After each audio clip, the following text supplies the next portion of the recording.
지식에 대해서 우리가 듣고 있습니다.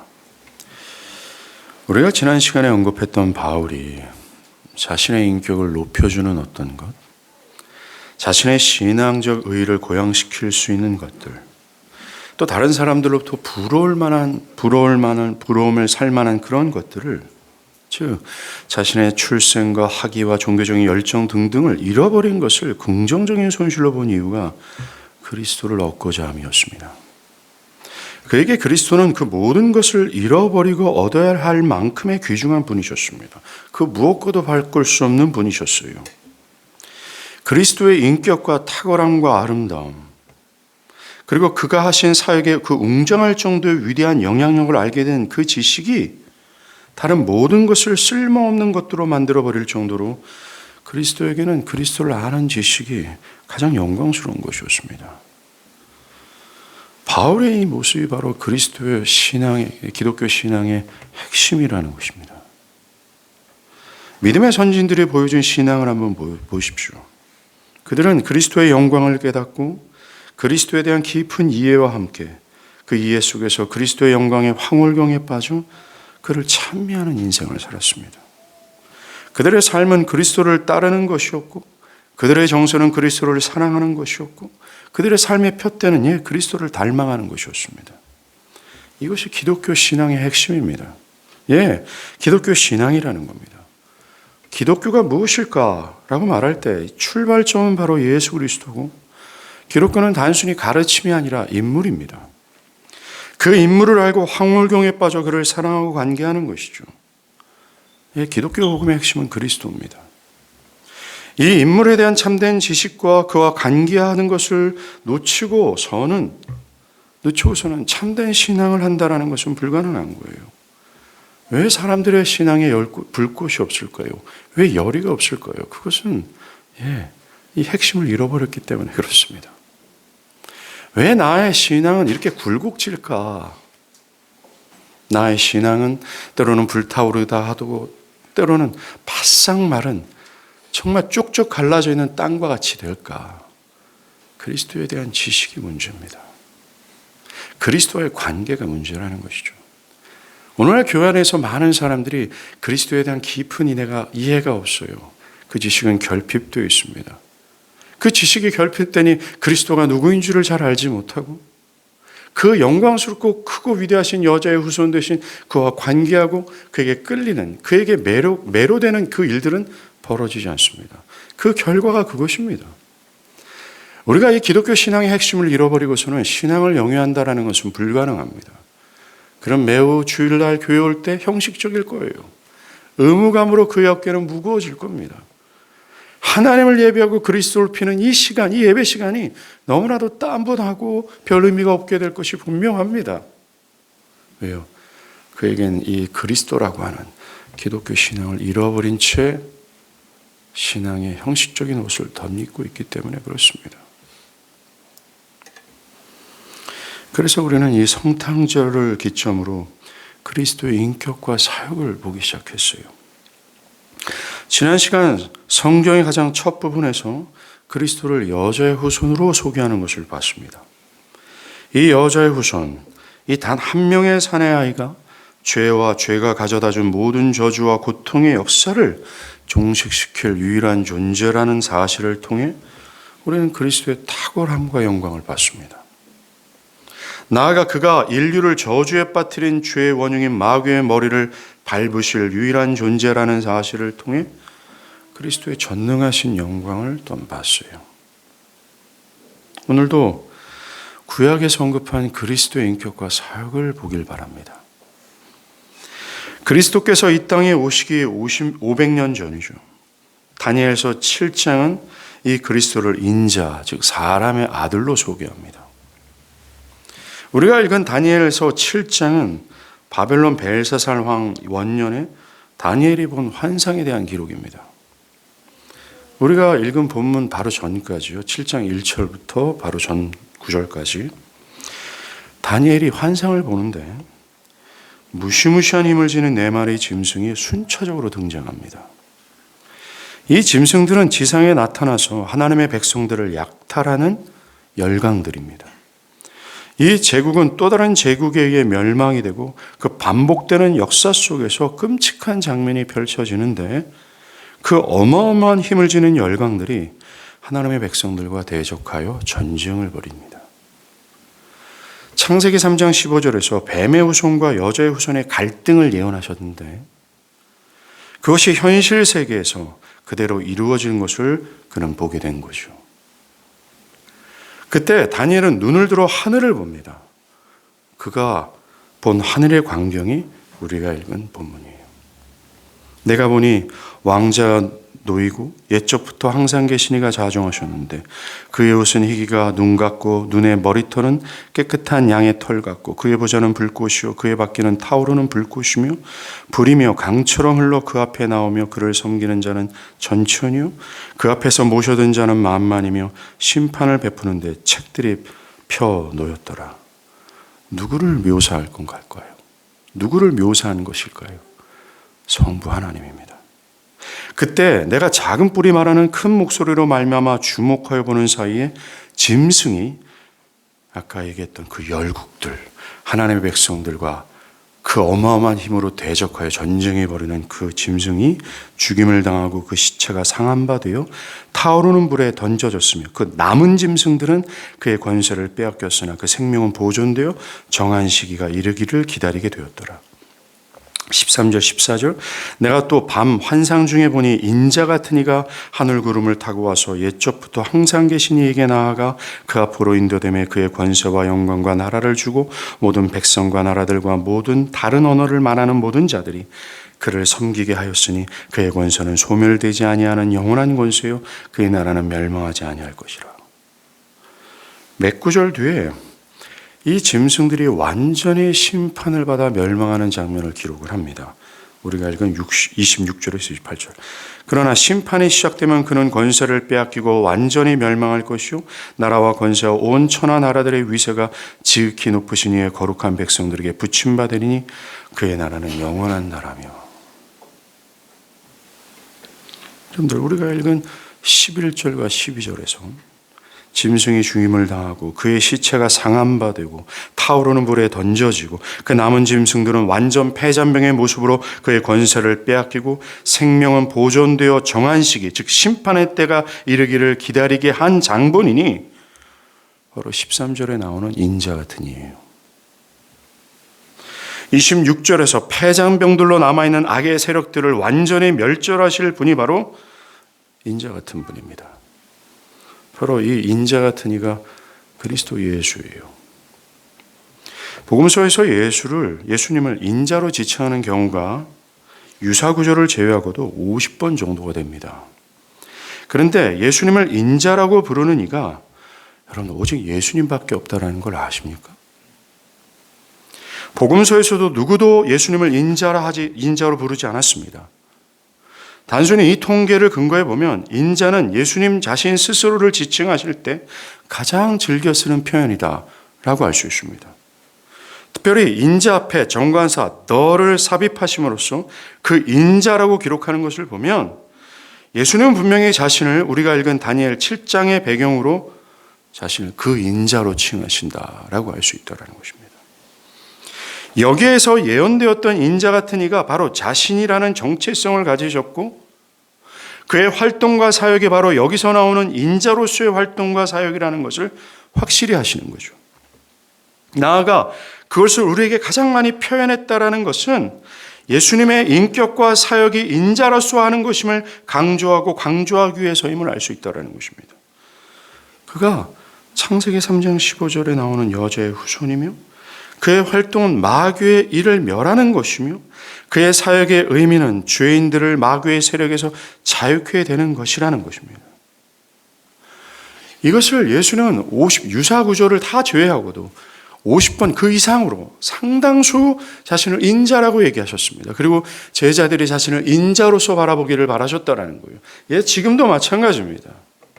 우리는 예수님이 자신을 인자로 바라보시기를 바라시는 대로 그가 마귀의 세력의 힘을 잃게 하시며 그들을 완전히 심판하시고 멸하실 승리자로 바라봐야 된다는 것입니다.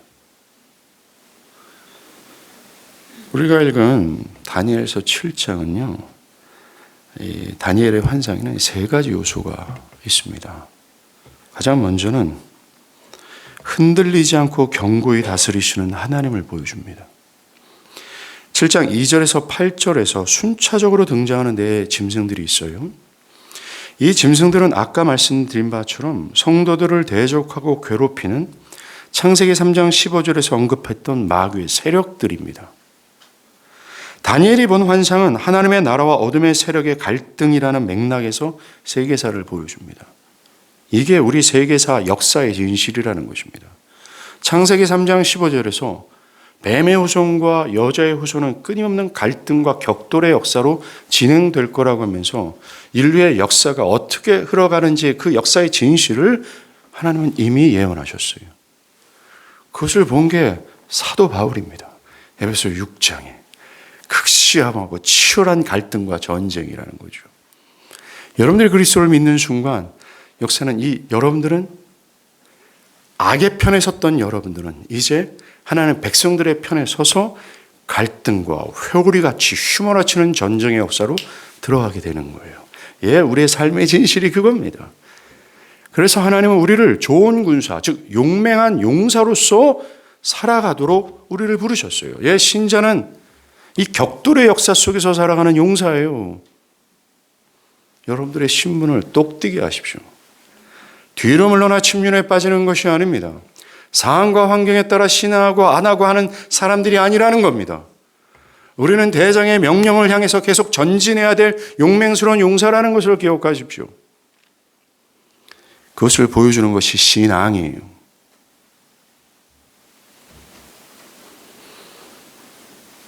다니엘은 바다에서 나온 짐승의 힘과 유용을 가로막을 세력이 없을 정도로 그들의 이 위대하고 큰 것을 봅니다. 특별히 마지막 네 번째 짐승은 앞선 이 세 짐승들보다 잔인하고 강인한 것이었습니다. 그의 힘은 강하며 그의 말은 권세 있는 자 같기에 많은 사람들이 현혹이 되죠. 다니엘은 이 어둠의 세력이 하나님의 나라를 바다에 가라앉을 듯이 어마어마한 권세와 파괴력을 지니고 일어나는 시대를 내다보았습니다. 이것을 본 다니엘은 7장 15절에서 누가 내게 이 환상을 해석해 줄까? 라며 큰 근심에 빠집니다. 그는 지금 이 역사의 진실을 본 거예요. 이 역사의 진실이 여자의 후손과 어둠의 세력의 갈등임을 보았습니다. 문제는 여자의 후손인 성도들이 어둠의 그 큰 힘의 세력들을 이길 수 없을 정도로 그들의 세력의 힘이 강하다라는 겁니다. 그래서 그는 어떻게 해야 하는가? 어찌 이 세력을 가로막을 수 있겠는가? 과연 하나님의 나라와 백성들에게 소망이 있는가라는 절망 섞인 탄식을 하게 된 거예요. 누가 이 환상을 해석해 줄까라고요. 그리고 곁에 있는 자들에게 한 사람에게 묻습니다. 이게 뭡니까? 라고요. 여러분, 이와 같은 사람이 있었죠. 그게 바로 환상을 봤던 계시록을 썼던 사도 요한이에요. 요한도 다니엘처럼 계시록 5장에서 누가 하나님의 손에 있는 이 비밀스러운 하나님의 계시가 기록된 이 두루마리, 하나님의 뜻과 이 교회를 현재 핍박하고 있는 모든 세상을 심판하게 될 이 하나님의 뜻이 기록된 이 두루마리, 이 두루마리를 이 거룩하고 위대한 하나님의 오른손에서 취하여서 거기에 임봉되는 것을 떼어서 펼칠 수 있을까? 즉 교회를 향해서 계속해서 괴롭히고 전진하고 핍박하는 이 세상을 멸할 하나님의 뜻이 전진시킬 그 누가 어디 있는가?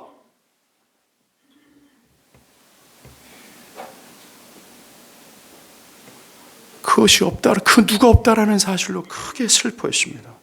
교회를 핍박하고 있는 세상의 득세가 지금처럼 지속된다면 교회는 남아나지 않을 것이기 때문에 하루속히 하나님이 무엇인가 해주지 않으면 교회는 소망이 없기 때문에 이 두루마리를 취하여 인을 떼야 될 존재가 필요하지만 그것을 취할 거룩하고 위대한 분이 없다라는 사실에 슬퍼했어요. 그래서 사도 요한 또한 다니엘처럼 하나님의 백성들의 불행한 현실을 보고 심히 통곡한 겁니다.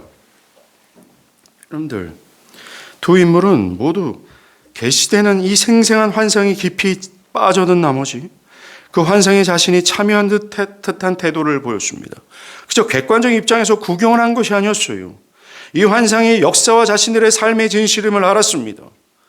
이 계시의 환상이 자신과 관련이 있고 자신과 지금의 세상의 실제라는 것으로 보았어요. 이들은 자신들의 처지가 자신들의 힘으로 제어할 수 없는 어둠의 세력에 장악되어 있다는 사실, 누구도 이 어둠의 세력을 파할 수 있는 돕는 자가 없다라는 이 절망적인 상태에 있다라는 사실을 보았습니다. 그리고 자신의 현실을 자신들로서는 할 수 없음을 보고 절망하고 통곡하며 이것의 대안이 무엇일까? 이것을 할 수 있는 자가 누구일까라고 찾았어요. 여러분들, 이게 오늘날 살고 있는 저와 여러분에게 필요한 태도라는 걸 아십니까? 사도 요한과 다니엘은 꿈으로 하나님의 뜻인 계시를 받지만 우리들에게는 지금 문자로 된 완전한 계시가 있어요. 여러분의 손에 들고 있는 이 완전한 이 성경의 계시 말입니다. 우리도 우리의 손에 들고 있는 이 계시의 말씀에 자신의 삶이 붙들려 있다는 것으로 봐야 됩니다. 계시된 성경의 말씀이 말하는 나의 삶과 역사의 진실을 깨달아야 돼요. 계시가 말하는 현재의 세상과 나의 진실을 깨닫고 어찌할 수 없는 나의 현재와 죄악된 상태를 슬퍼하고 미래에 있게 될 심판에 대한 두려움에 우리는 떨어야 합니다. 현재의 교회와 나를 괴롭히는 악의 세력과 힘의 권세를 보고 슬퍼해야 돼요. 기억하실 것은 이 계시록의 사도 요한뿐만 아니라 오늘 다니엘은 절망만 하지 않았다는 겁니다. 그들은 물었습니다. 이게 무엇입니까? 그렇게 할 자가 누구입니까? 이런 현실이 해결되기를 바라는 마음으로 그들은 두들겼어요. 찾았습니다. 구했습니다. 그럴 때 요한은 하나님 손에 있는 두루마기를 펼 자를 봅니다. 요한은 요한복음 5장에서 교회를 핍박하는 세상을 향한 하나님의 심판이 기록된 두루마리를 취하여 철자가 없다는 사실로 심히 슬퍼하고 있을 때였죠. 그중에 그때 장로 중 하나가 울지 말라. 유대 지파의 사자의 다윗의 뿌리가 이겼으니 그 두루마리가 그 일곱인을 떼시리라 라는 소리를 듣습니다. 그리고 유다의 사자이며 일찍 죽임을 당한 것 같은 어린 양이 나와서 보호자에 앉으신 이의 오른손에 있는 두루마리를 취하고 그 인을 뗍니다. 그게 바로 그리스도 예수예요. 요한은 소망을 봤어요. 그 일을 하시는 그리스도를 봤습니다. 오늘 다니엘도 마찬가지예요. 다니엘은 어마어마한 힘과 권세를 가진 네 마리 짐승을 봤습니다. 역사가 어둠의 세력이 득세할 것처럼 보였습니다. 그런데 그는 하나님의 보좌가 여전히 견고히 서서 다스리는 것을 봤어요. 지금 이 역사는 어둠의 세력과 여자의 거룩한 백성들이 갈등과 치열함과 정말 마치 이 마귀의 세력이 득세할 것처럼 보였는데 그가 하늘을 보자 견고한 것을 보는 겁니다. 이 세상의 혼란과 혼돈과 시끄러움과 전혀 상관없이 옛적부터 서 있는 보좌를 본 거예요. 조금도 흔들림이 없는 보좌를 말입니다. 내가 보니 왕자가 놓이고 9절이죠. 옛적부터 항상 계시니가 좌정하셨는데 하나님의 보좌는 전과 같이 이제도 온전히 권세와 유엄으로 다스리고 계셨습니다. 그 보좌는 단 한 번도 흔들리지 않았습니다. 짐승의 권세가 아무리 크고 그들이 득세하는 것처럼 보여도 결코 하나님의 통치는 흔들리거나 그 위엄이 줄어들지 않았음을 보았다라는 겁니다. 그리고 인자 같은 이의 싸움으로 인해 짐승들이 힘을 잃어버려요. 하나님은 나라는 흔들리지 않고 견고히 설 것을 봤습니다. 아무리 어둠의 세력이 강하고 그 권세와 유형이 높다 할지라도 다니엘은 하나님의 나라가 다른 모든 나라를 압도할 것이라는 큰 확신을 얻었습니다. 하나님의 나라는 견고히 서고 영원할 것임을 확신했어요. 소망이었습니다. 그렇습니다. 우리는 오늘 다니엘의 환상을 보면서 가장 먼저 흔들리지 않고 견고히 서 있는 하나님의 보좌가 있음을 확신해야 돼요. 어둠의 세력이 아무리 유형과 힘과 권세가 높아서 하나님 백성들과 교회를 괴롭힌다 할지라도 우리는 그 모든 세력을 압도할 수 있는 힘과 권세가 있음을, 그 흔들리지 않은 권세가 있음을 우리는 확신할 수 있어야 합니다.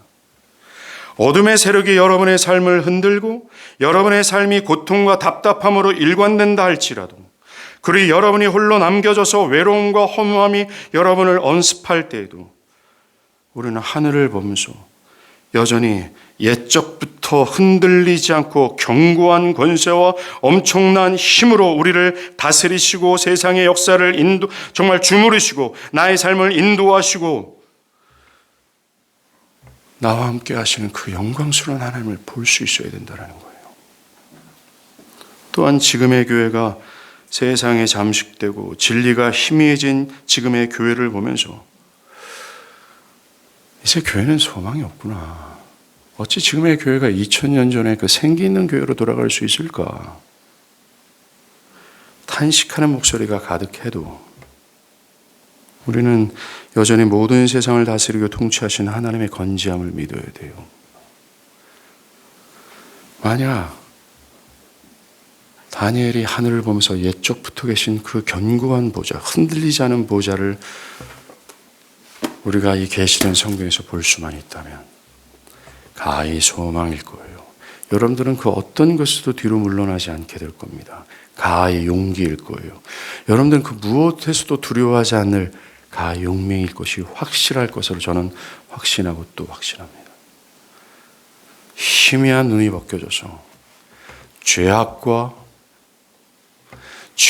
쩌들어 영적인 시야가 흐리멍텅해져서 견고하고 흔들리지 않은 보호자를 바라보지 못하는 여러분들의 영혼에 성령이 개입하셔서 그 모든 죄를 불태우시고 그 영광스럽고 흔들리지 않고 견고한 보좌를 바라보게 하는 은혜가 있기를 간절히 바랍니다.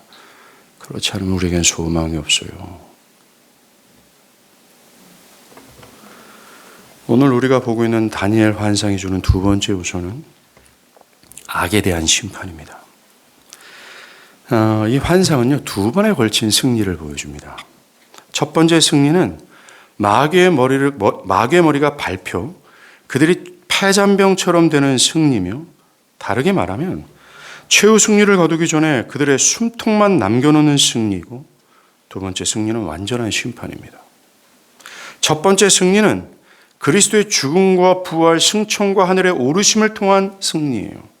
즉 그리스도의 첫 번째 오심으로 나타나는 승리였다라는 겁니다. 이거는 완전한 승리를 알리는 시작과 같은 승리입니다.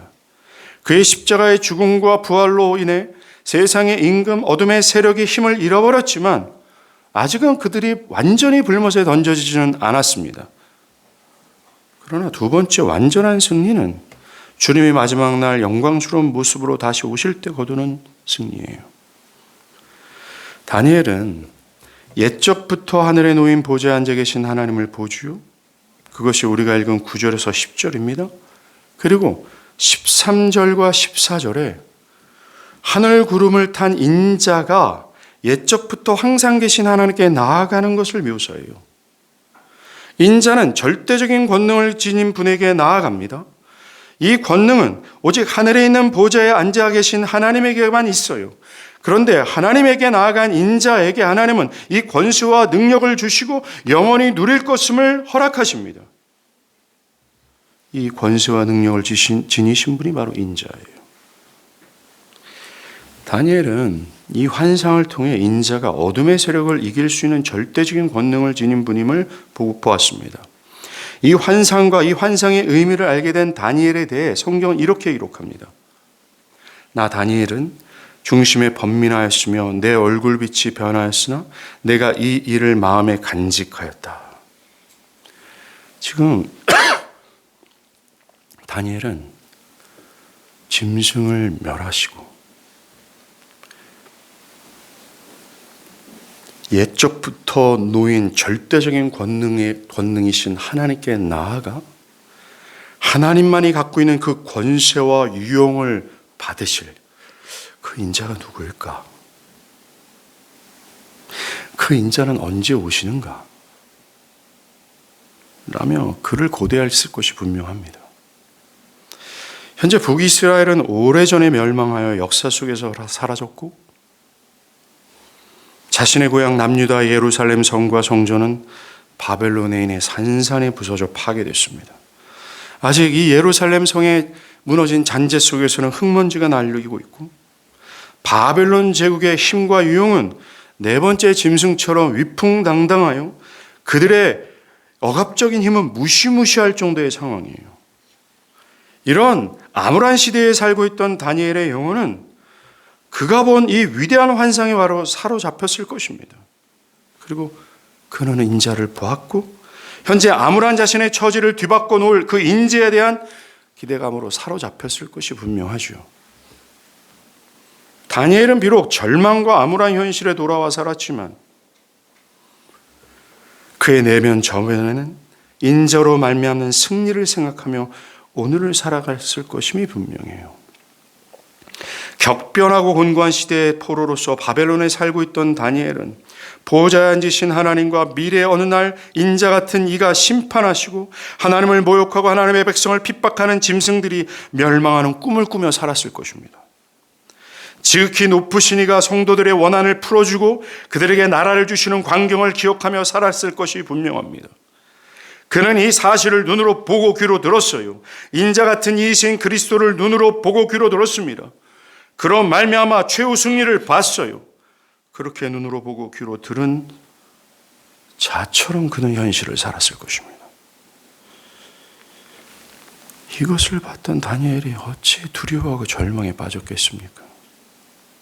나라를 잃고 내일이 기약되지 않은 자신의 현실이라 할지라도 이 계시로 말미암아 그는 소망을 가졌을 것이 분명해요. 모든 부정적인 것이 어둠의 세력이 그들을 언습할 때 그는 자신의 안주머니에 있던 이 계시를 꺼내어 기억했을 것입니다.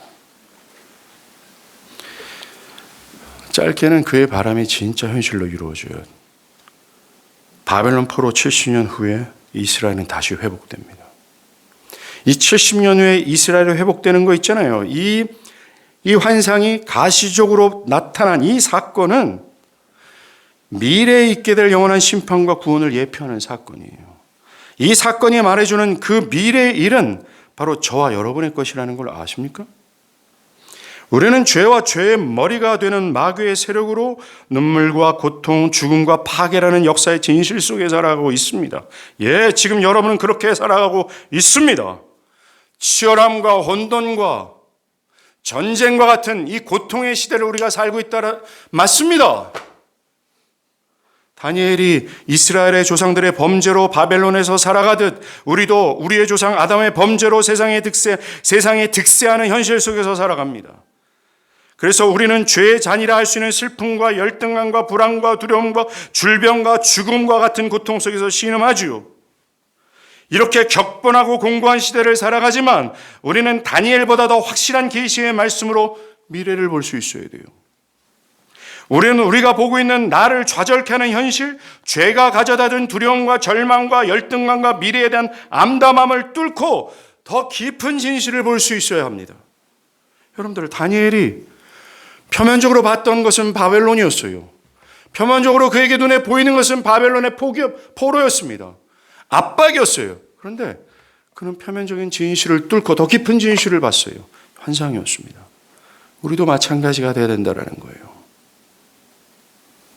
우리도 다니엘처럼 짐승이 득세하는 바다에서 눈을 돌려 소망 있는 하늘을 바라봐야 해요. 그곳에 인자 같은 이가 계시기 때문에 그렇습니다. 그는 흔들리지 않은 나라의 권세로서 지금도 다스리시죠. 히브리서 기자가 믿는 자들에게 믿음의 주여 또 온전케 하시는 이인 예수를 바라보자 라고 말한 것처럼 우리 일평생 이 그리스도를 바라봐야 돼요. 여러분들, 여기에서 바라보자 할 때 이 바라보라 라는 의미는 두 가지가 있습니다. 뜻이. 첫째는 바라보지 말아야 될 다른 모든 대상에서 눈을 떼는 것을 뜻해요. 그리고 두 번째는 바라보지 말아야 될 대상에서 눈을 돌려서 바라봐야 될 오직 그 대상에만 시선을 단단히 고정시키는 것을 의미하는 겁니다. 즉, 바라보지 말아야 될 것 눈을 떼버리는 거예요. 그리고 바라봐야 될 것을, 그 대상을 바라보는 것을 뜻하는 겁니다. 히브리서 기자는 얘기해요. 바라보지 말아야 될 모든 허망한 것, 허상한 것들을 거기에서 눈을 떼버리라고 말합니다.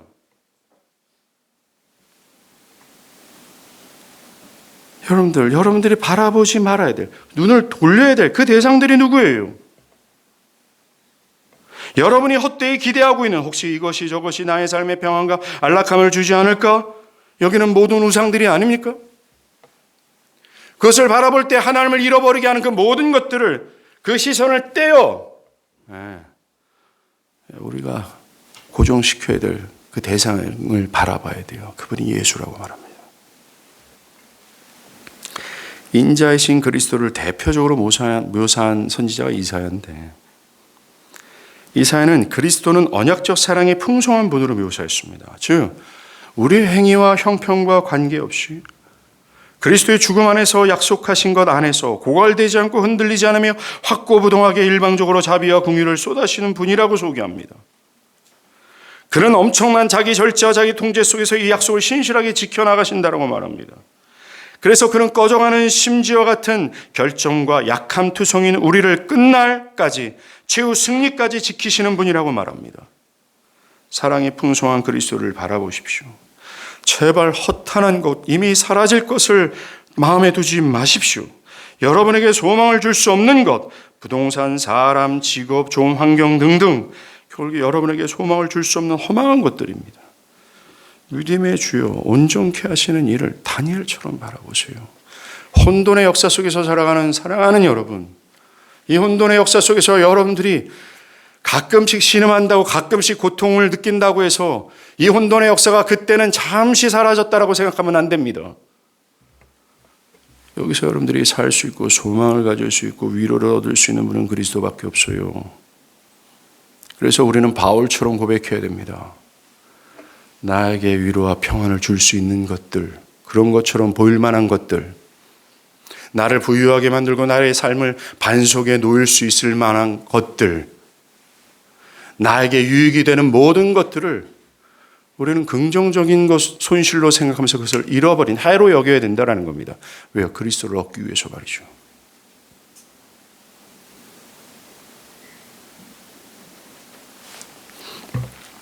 오늘 다니엘 환상의 세 번째 요소는 그리스도의 죽음과 부활 안에서 얻어지는 열매입니다. 여러분들, 우리가 읽은 본문에서 인자가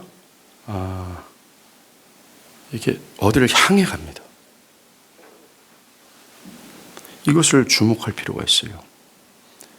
영어 성경에서는 coming이란 오신다라고 얘기합니다. 인자가 어디를 오고 계세요. 우리는 인자이신 예수님이 오신다라는 구절을 읽을 때마다 예수님의 두 번째 오심, 즉 종말 때 오시는 것으로 생각하는 경우가 많습니다. 그래서 13절이 인자가 마지막 날에 하늘에서 오시는 것으로 종종 생각을 해요. 그런데 다니엘서 7장이 말하는 인자의 오심은 종말의 때가 아닙니다.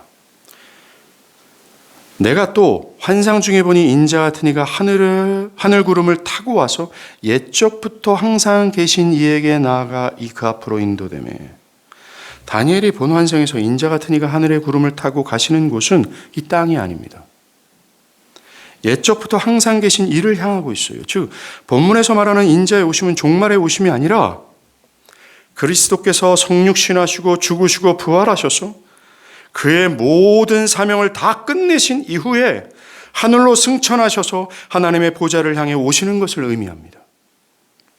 자신의 죽음으로 어둠의 권세의 목을 꺾고 사망에 쏘는 것을 받으시고 죄악을 견디시고 하나님의 심판의 저주를 맛보시고 무덤에서 일어나셔서 구원의 사명을 모두 완수하시는 이로써 아버지 하나님께 나아가시는 거예요. 이 예수님의 오심은 주님이 아담과 우리가 실패한 일을 다 이루시고 아담과 우리가 받아야 될 심판을 대신 받으신 뒤에 옛적부터 항상 계신 이에게 나가시는 거예요.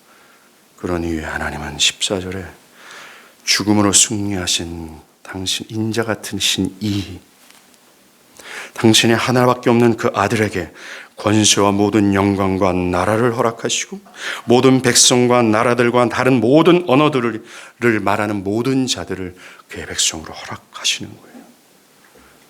영광스러운 왕으로 취임을 하시는 것입니다. 초대 교부들은요, 시편 24편을 이 절정의 순간을, 우리가 지금까지 이 절정의 순간을 묘사한 글로 해석을 했습니다.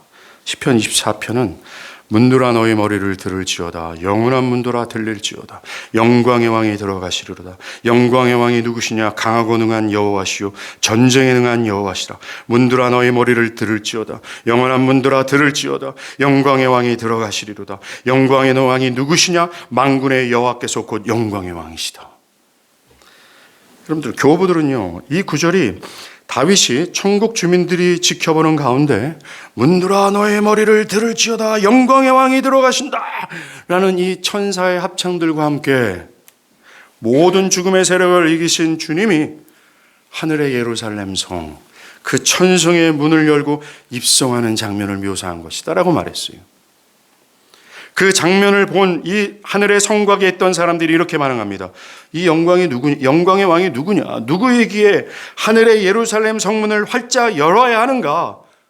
대답이 뭡니까? 강하고 전쟁에 능한 주님이시다. 주님이 영광의 왕이시다. 성문을 열어라. 영광의 왕이 들어가신다. 영광의 왕이시뇨 강하고 능하신 왕이라. 우리가 목이 째지도록 매우 큰 소리로 온 힘과 온 정성과 현재와 미래의 나의 목숨과 생명을 다 담아서 노래할 노래가 이거예요. 문들아 너의 머리를 들을지어다. 그 영광의 문화 열릴지어다. 모든 사단의 목을 꺾으시고 모든 잔당들을 멸하신 왕이 들어가신다. 그는 십자가에서 피 흘리기까지 싸우신 왕이세요. 이렇게 인자는 갈보리에서 피투성이가 되는 죽음과 부활의 승리에서 나와서 저 천성의 영광으로 들어가시는 것입니다. 이처럼 우리가 읽은 다니엘의 환상은 마지막 날에 오시는 그리스도의 모습을 보여준 것이 아니라 십자가의 죽음과 부활을 통해 구원의 사역을 성취하신 그리스도의 첫 번째 오심의 열매로서 보여주는 거예요. 오늘 12절에 보면 짐승이 죽임을 당하고 그의 시체가 상한 바 되어 타오르는 불에 던져졌으며, 여기서 중요해요. 남은 짐승들은 그 권세를 빼앗겼으나 그 생명은 보존되어 정한 시기가 이르기를 기다리게 되었다라고 말합니다. 아직 최후 승리를 이야기하지 않아요. 첫 번째 승리로 말미암아 마귀는 모든 권세를 잃어버렸습니다. 지금 다니엘이 봤었잖아요. 그 힘과 그 유용들을 받았었잖아요. 자, 저놈들 이길 수 없겠구나. 저희는 어마어마하구나. 상상을 초월하는 힘이구나. 슈퍼파워구나. 그런데 그 인자로 말미암아 그들의 힘과 권세를 잃어버렸습니다. 그들은 패잔병이 되어서 숨이 겨우 남아있어요. 이제 마지막 패전을 기다리고 있는 존재로 말하고 있습니다. 십자가로 인해 치명상을 입은 짐승을 언급하는 것을 보더라도 첫 번째 오심의 열매가 맞습니다. 여러분들, 이 첫 번째 승리의 과정을 한번 생각해 보세요. 예수님은 악을 심판하는 인자가 되기 위해서 성육신하셨습니다. 이게 크리스마스예요. 이날이 위대한 이유는 하나님의 약속이 성취됨과 동시에 어둠의 세력들, 그 마귀의 어마어마한 힘과 권세가 본격적으로 패하는 시기가 도래했다라는 선언이 날이기 때문에 그렇습니다. 크리스마스. 예수님께서 공생애를 시작하기 바로 직전에 세례 요한에게 세례를 받으시고 마귀에게 시험을 당하시러 당당하게 광야로 나가시거든요. 마태복음 4장에 보면 광야에서 마귀는 예수님에게 만일 나에게 엎드려 경배하면 천하 만국의 모든 영광을 너한테 주겠다라고 유혹합니다. 여러분들, 이 시험은 굉장히 매혹적이었어요. 왜요?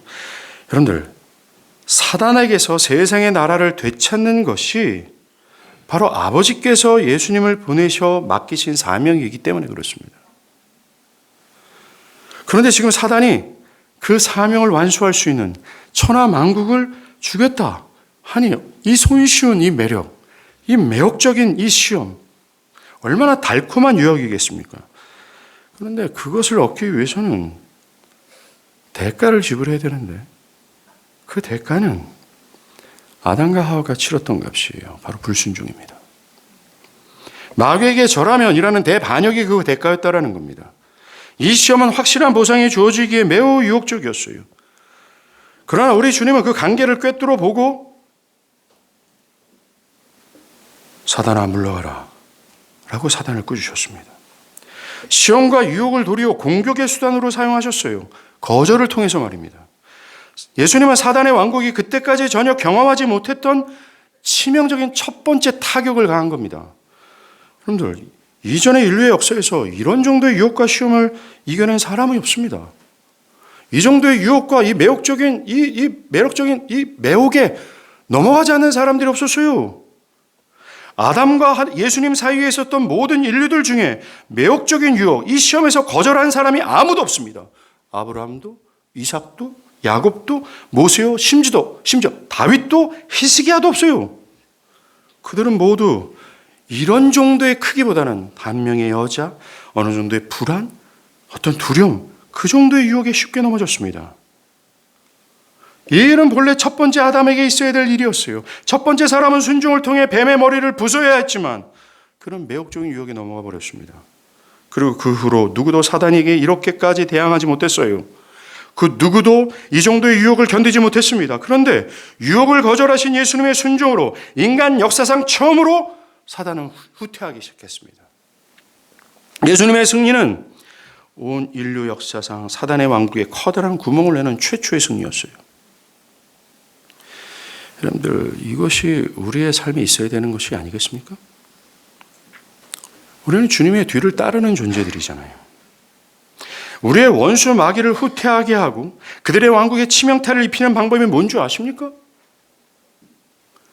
우리의 입술에 힘을 줘서 예수 이름으로 명하노니 사단아 물러갈지어다 말하는 것으로 되는 게 아니에요. 거절입니다.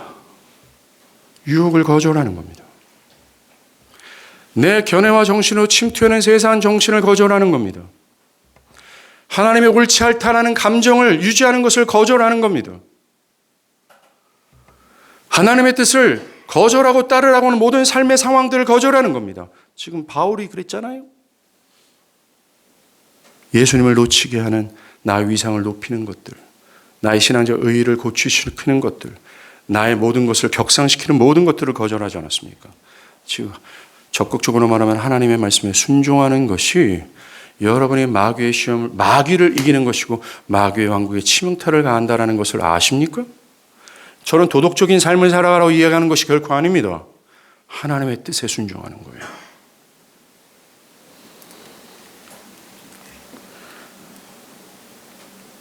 여러분들, 바울이 말한 것처럼 하나님의 말씀으로 내 견해와 정신이 충만해지는 겁니다.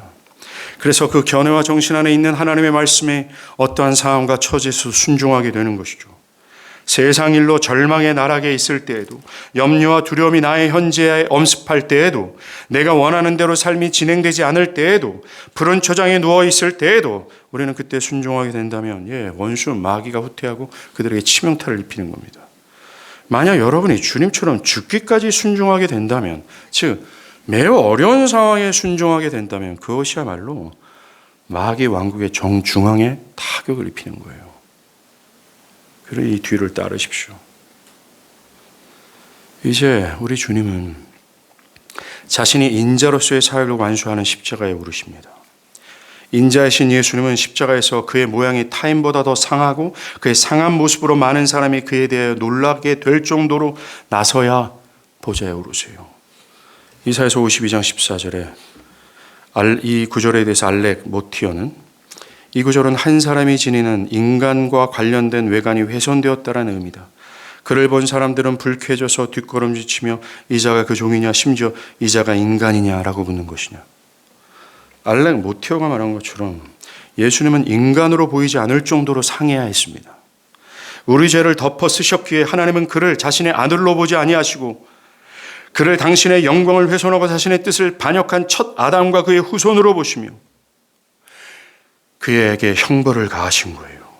그것으로 예수님은 상하셔야 했습니다. 그의 상함은 우리의 허물 때문이었어요. 주님 스스로도 인간이 아니라는 느낌이 받을 정도로 상하셔야 했습니다. 우리를 위하시는 예수님은 이렇게 밑바닥까지 내려가셔서 끔찍한 고통을 경험하셔야 했습니다. 우리의 허물 때문에 우리의 저주를 담당하기 위해 그분은 인간이 아니라 벌레가 되셔야 했습니다.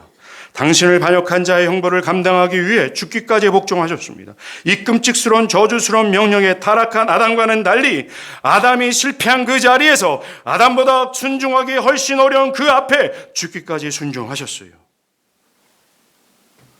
우리가 기억해야 될 것은 예수 그리스도가 누구의 형벌 때문에 그러한 형벌을, 누구의 죄 때문에 그러한 형벌을 받으셨는가라는 겁니다. 예수님의 죄 때문이 아니라 우리의 죄 때문에 그래요. 우리는 세상의 중심과 나의 인생의 주인 자리에 하나님이 아닌 자신을 뒀어요. 그래서 신성을 모독했습니다. 우리는 하나님의 뜻에 아담처럼 불순종함으로 하나님의 정당한 권위에 반역을 저질렀습니다. 이것이 아담의 죄였던 우리가 저지른 죄입니다. 예수님은 우리가 범죄했기 때문에 유죄 판결을 받으신 것입니다. 우리를 위해 주님은 유죄 판결을 받아들이신 것입니다. 그리고 그는 십자가에서 죽으시고 3일 만에 부활하셨어요. 이런 예수님이 죽기까지 순종하심으로 마귀는 역사상 처음으로 그 어떤 인간에게도 없었던 완전한 순종으로 그 머리가 밟혔습니다. 아담과는 완전히 달리 이렇게까지 순종할 줄 몰랐던 마귀 나라의 대부분은 죽임을 당했습니다. 우리 주님의 승리는 죽음의 권세를 이기시고 부활하신 것으로 증명이 됐어요.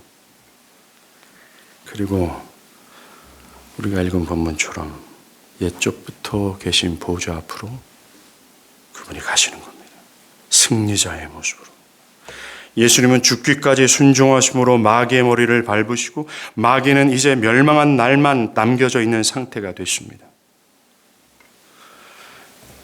여러분들, 지금 모든 인류의 역사는 완전한 멸망, 심판으로 향해 가고 있습니다. 남은 승리는 그거밖에 없어요. 이 승리자 그리스도는 여러분의 삶과 현재 교회 안에 역사하고 계신다는 걸 아십니까? 계시록 1장을 한번 보십시오. 교회 역사상 가장 고통의 시기를 지나고 있을 때였습니다.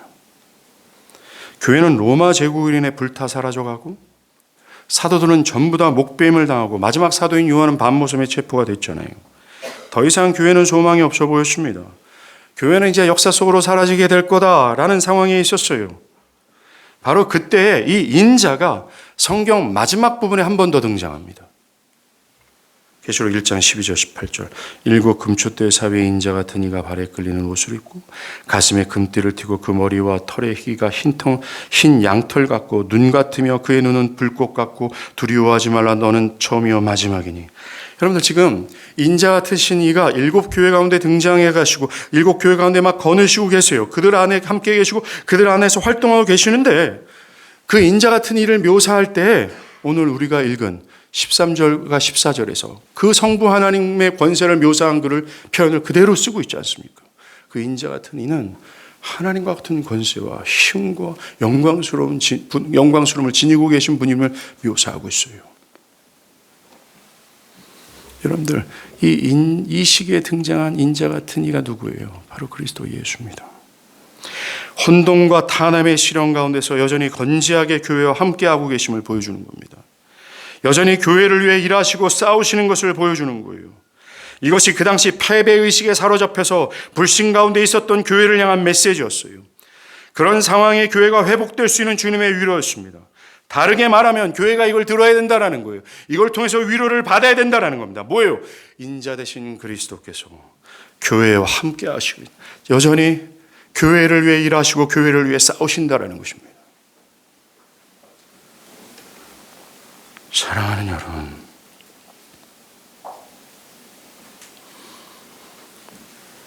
우리 교회뿐만 아니라 현지의 교회를 한번 보십시오. 잠들어 있는 것이 진실 아닙니까? 저는 17세기, 16세기에 있었던 그 영광스러운 교회, 2000년 전에 있을 때 생기 넘쳤던, 생명력이 있었던 그 교회, 모든 교회가 그리스도를 위하여 죽고자 하며 그리스도를 위해 살았던 성경에서 말하는 참 물이 된 이 하나님의 참 물이 된 백성들이 가득했던 그 영광의 시절, 그것이 교회인데 그것과 지금은 엄청난 격차를 보이고 있지 않습니까?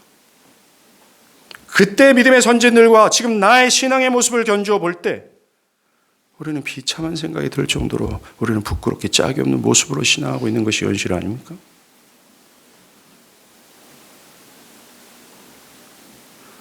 (2000년) 전에 모든 교회들이 이제 교회 끝났다, 다 죽었다, 교회는 로마 제국에서 산산이 불타지고 산산이 부서질 것이다 라고 할 때 등장하신 이가 인자 같은 이예요. 이 계시록은 성경 마지막 부분에 제시되어지면서 마지막 때를 살고 있는 모든 교회들에게 이걸 말해주고 있다는 겁니다. 두려워하지 말라, 인자 같은 이가 교회 안에 거하신다. 이걸 봅니까? 인자와 같은 이가 교회 안에 거느시고 교회를 위해 일하시며 교회를 위해 싸우신다. 그는 끝까지 교회를 위해 싸우시다가 승리의 날까지 교회를 보존하게 될 것이다 라고 말합니다. 그러하기에 우리는 이 믿음을, 이 메시지를 가지고 믿어야 해요. 교회는 능히 지금의 교회도 2000년 전의 교회처럼 생기게 될 수 있다는 것. 그 이유는 그리스도가 있기 때문에 그렇습니다.